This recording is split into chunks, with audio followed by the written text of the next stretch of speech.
Oh, good afternoon, everyone. Welcome to the Options on Futures intro class. This is Mark Fenton, Senior Mentor with Sheridan Mentoring. I have been trading an option income style such as we use here since 2005. Been trading options since about 2000. And I've been trading futures, I think it was around 2000 or 2002, somewhere around there, when I started trading those and the options on them. And what I wanted to do here today is talk a little bit about our upcoming class that we're going to have on futures. I taught one before. I'm going to change the focus a little bit. It'll be more hands-on trade oriented rather than, I was a little more nuts and bolts at times the last time. But certainly you're going to want to know the nuts and bolts. I think you should get acquainted with futures as much as you can if you're not already. Even if you are, maybe read up on them some more. Go to sites like cmegroup.com. You can read about futures, tick size, and all that kind of thing. And I'm going to focus more on trades rather than explaining everything about tick sizes and everything else like I did the last time. Try to make it more trading oriented so it'll be more intermediate. And I'm also going to do some basic hedging where anyone hopefully could get something out of some basic hedging ideas that I have. So I'm going to go through this presentation here a little bit here. So, as I said, I've been trading, 15, maybe 17 years or so. I've been trading futures and their options. I mainly started out with just doing them in speculation. And now I do them as an income generator, meaning like non-directional trades, such as we might do in the SPX or Russell. And I also use them at times for hedging. You can hedge an SPX position, for instance, by using ES futures, which trade more, which we'll talk about in a little bit. So those are all things I like to do with futures at the moment. And I just think that with futures, you can have a very good plan if you keep good risk management. So good risk management can help minimize your losses, and you can build an effective trading style with futures, as well as use that to supplement anything you do over in the equity market. Sometimes even getting non-correlated futures, or maybe less than perfectly correlated futures, so that maybe every time the stock market goes up or SPX goes up, doesn't mean that your particular option's going up, right? Or your particular underlying that you're trading over there. So that can be interesting, to do something outside of what moves the normal equity market. And as I said, the class will be more about fundamental option trades, more trading than nuts and bolts of what everything means. That's something you'll have to read up on your own if you haven't already. Certainly entertain your questions along the way, but let me try to do this with a trade approach and at times with a hedging your portfolio approach. If you look up, and I did earlier today just to get your explanation, I'm sure you can find different ones on the net, and I found a couple of them different places. Well, here's an explanation of what's an option contract. That's any option, by the way. It says stock here, but it would be true of any option. An option is a privilege, bought or sold by a party to another that gives the buyer the right, but not the obligation, although sometimes if you sell it, you'll have the obligation to fulfill that end of the contract, to buy or sell a contract at an agreed upon price within a certain period of time. So that's really what an option is. I get the right or the obligation to buy or sell something in a given underlying for a specified period of time. That's an option. Now, what's a future? Well, that's an agreement traded on an organized exchange, of course, to buy or sell something in the future. Could be commodities, could be shares, could be oil, could be whatever, at whatever price you decided to do it at, and then be delivered and paid for later. Those sound familiar to me, right? Don't you think those sound similar, I guess I should say. I think both of those sound very similar. Well, so when you trade an option, you're saying, I'll do something in the future, or I can do something in the future. And when you do futures contracts, you're saying, I can or will do something in the future, right? So it's kind of interesting.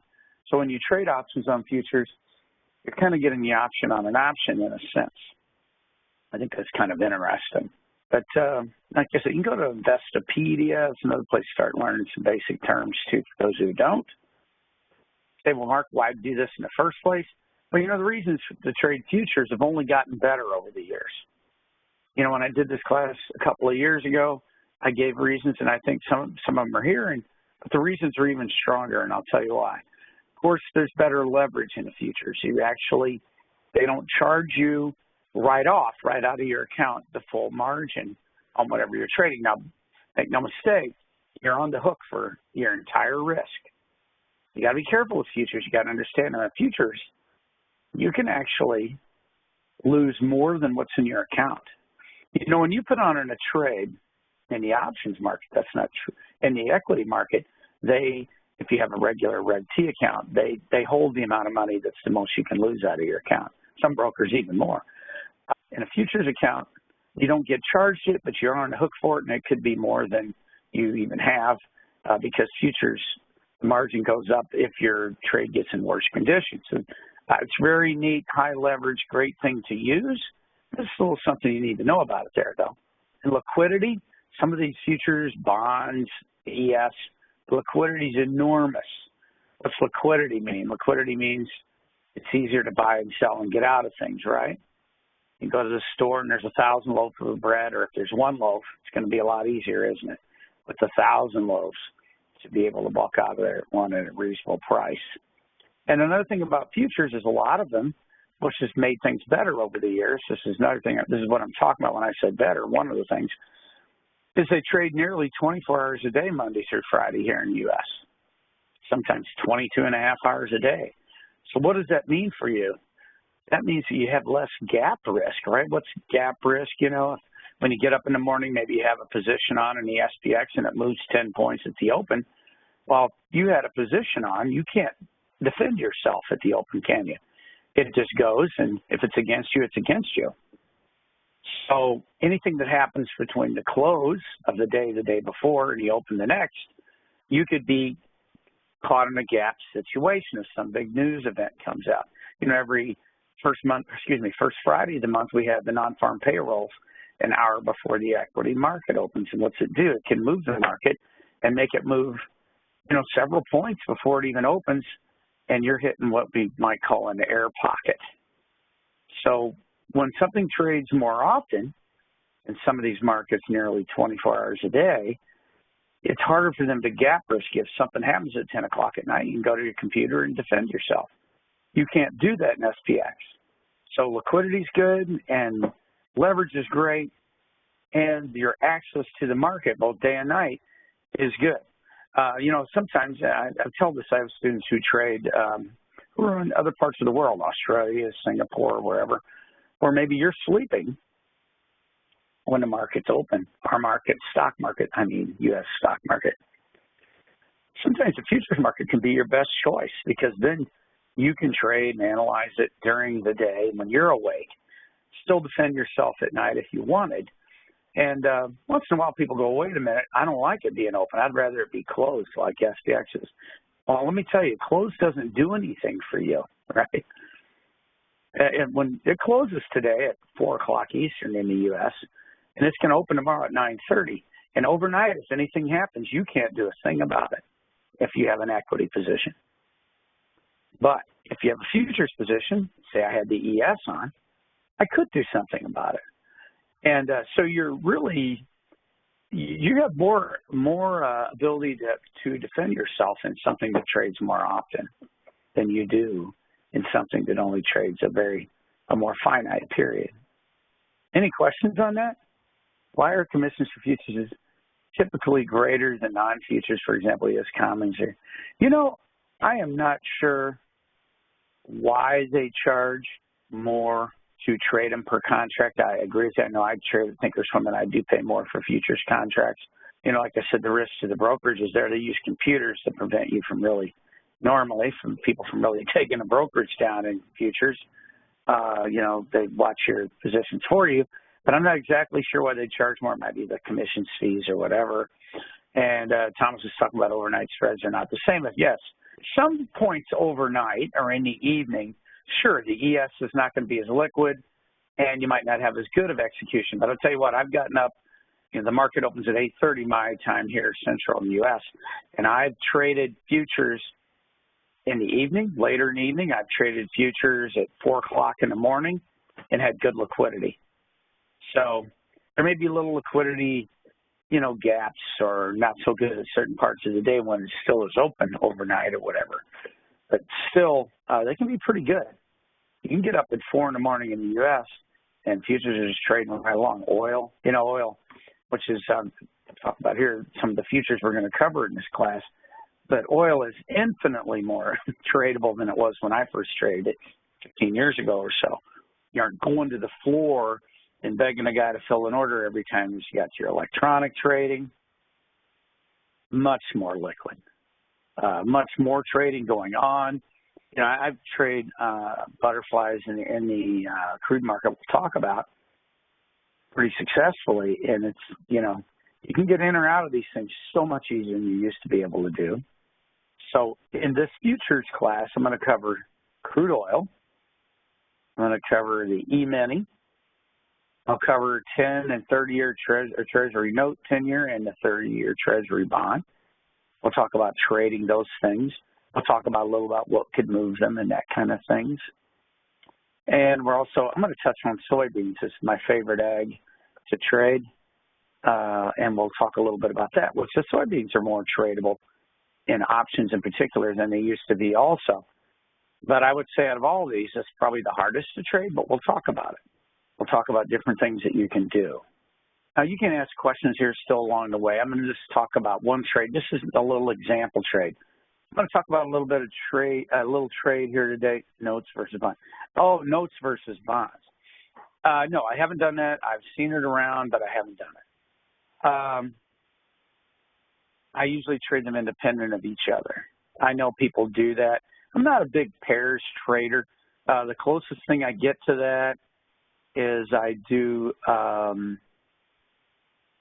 sometimes inter-month spreads where maybe you sell July soybeans, buy November soybeans, or sell May oil and buy June oil, those kind of things. But I don't do things pairing notes against bonds or crack spreads. You can do certain points over in oil or gas. You can also do that in soybeans, where you can say trade the difference between soybean meal and soybeans themselves. I don't do that kind of thing, though. We'll keep it a little simpler than that. I'm going to talk about a trade today in the Treasury note, the 10-year Treasury note. I'm not saying this is a trade you'd want to go out and put on today. I'm just going to show you a trade and things you can consider that maybe are a little different than what you can do in the equity market at times, right? So as I said, we're going to cover Treasury notes, Treasury bonds, soybeans, crude oil, and ES.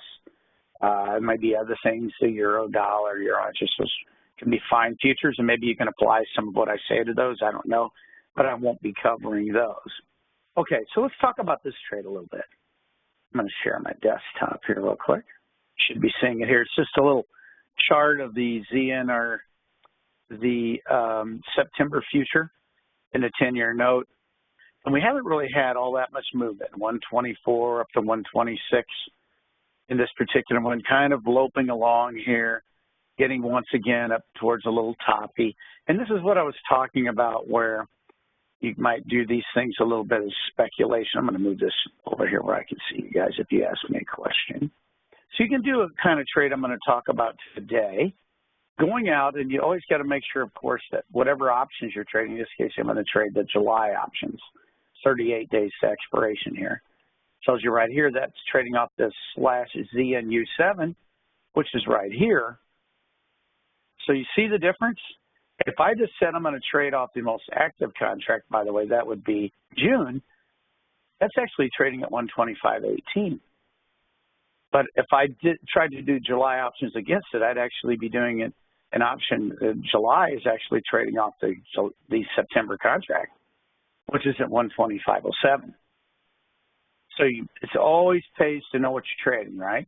You don't want to think you're trading against the price of an underlying and have it be the wrong one. So you can do kind of some unique things that are harder to do, like you want to sell SPX, maybe you could do it with ES, but sometimes margin can be a little bit of an issue where you can do things like, because of the margin structure, you could go out and sell a future, and you'd sell, or what some people might call overwrite, 2 puts against it. So you're short a future, and then, of course, if it goes down, you could, that's good for you, but if it goes up, that's bad, right? So what you can do, let's just take a look at that here in the Analyze screen. So if I just short the future, it goes down, great for Mark. I woke up tomorrow and it ran up a couple points, not so great for Mark, right? So one thing you can do to balance this trade out a little bit and even make it look sort of like our very familiar complexes, butterfly or whatever, that we see when we do those kind of trades, is maybe sell a couple of puts against it. So if we sell around 125.07 and we sell 125 puts that are a little bit lower, now we've got, doesn't it look like a butterfly? Very similar, right? And we can, we're theta positive. Trade like this is about $3,100 to put on.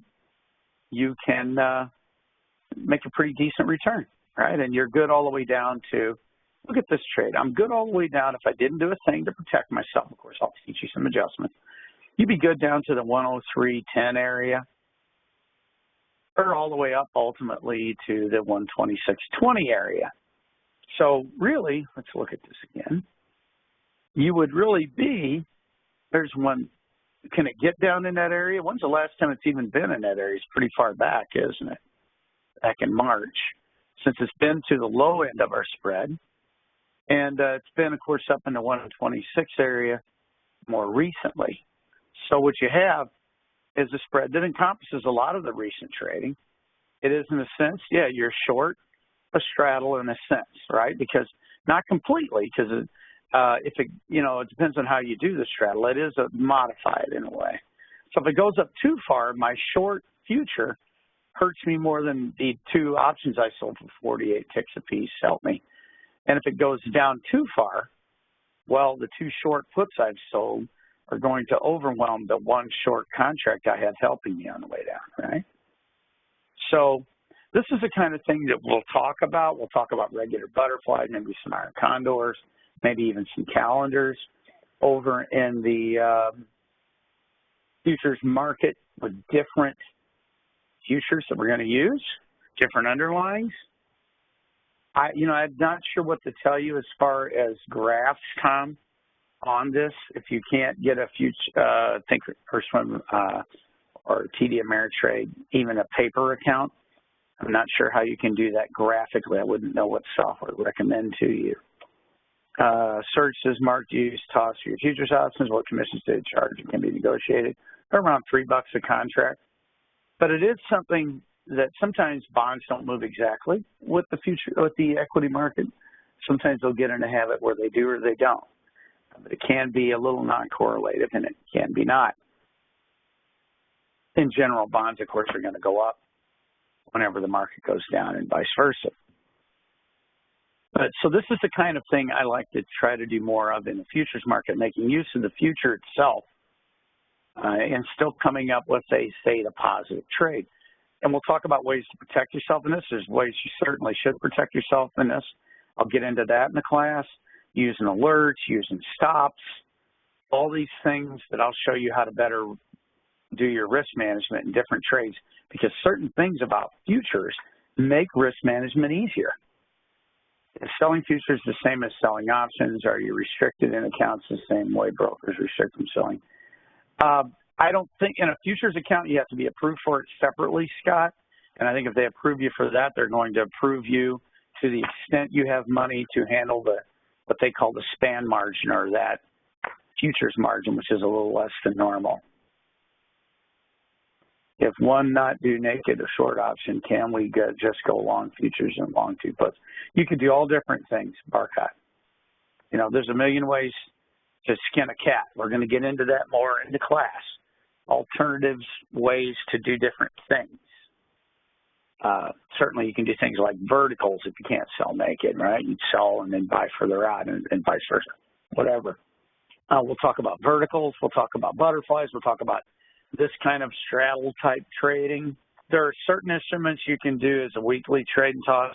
I won't be hitting weeklies probably that heavily, although you can use a lot of the same principles. I mean, you can use the weekly option. If you want to trade 2-3 weeks out, you can do that. I'm going to talk a little bit about seasonal trades and some of the underlyings. Yes, Chris. Okay, just some general seasonality, particularly like over in beans and that kind of thing, and probably crude oil. The cost of the trade, I believe, is here on the last slide. Let's go back over to that. Is the cost on there? There you are. All right, all these classes, here they are. They're going to be an hour each, or right around that area. And there'll be these 4 dates. And it's $197 for the whole course, for the 4 one-hour classes. We'll be archiving the classes, so you can ask questions, during the class. If you have questions after class, you may be watching it recorded, then you can always email me about that. Now, keep in mind, this last line says class days are Tuesday and Thursday at 1. The last class, that will actually be a Friday. But it'll be Tuesday the 30th, Thursday the 1st, Tuesday the 6th, and then Friday the 9th. Okay? So 3 out of 4 will be a Tuesday or Thursday. The last class will be Friday, June 9th. Okay? So we're going to be getting into a lot of these more intricate questions about how futures are priced and what the different ticks mean. We'll do that. We'll talk about some trades you can use and why they might be good in different markets. We'll talk, as I said, about some seasonality. And we'll be covering the ES, crude oil, notes, bonds, and soybeans. Who knows? If we get time, we might even cover yet something else. But we'll definitely look at those. And I think you'll find that it's a really neat supplement, or if you want, and sometimes you could do all of your trading in it, ES or whatever. And I'll cover all those things in the future classes and get some questions about how do you set up trades. That'll be in the futures classes. I don't even know, Dean, how many structures there'll be. Maybe, I don't know, 1, 2, 3, 4, I don't know, 5, 6, maybe more different trade structures. But there'll be different ways of doing things. We can look at iron condors, butterflies, different butterflies, verticals, this kind of straddle, strangle, whatever thing you want to do. So we'll have different things, seasonal trades, selling 1 month against another month, that kind of thing. We'll be covering a lot of different things about futures in that regard. And what I really want to focus on is option trading in them for the most part. So I hope you guys will hop on this class. I think it's pretty cheap for 4 hours of education about anything. We'll be doing some live class trades, of course. And we will definitely dive in and see how you guys can make some money, supplement a little more money using the futures market. Any other questions before I go here today? As I said, I just use the Thinkorswim software, or the TD Ameritrade, whatever you want to call it. All right. Well, you can go to our website to sign up for the class. I hope to see you guys there starting on May 30th at 1 o'clock. I think you're going to really enjoy it, and it can expand your horizon if you haven't done this type of trading in futures before. So have a good one. Thanks, everybody. Hope to see you May 30th. Bye-bye.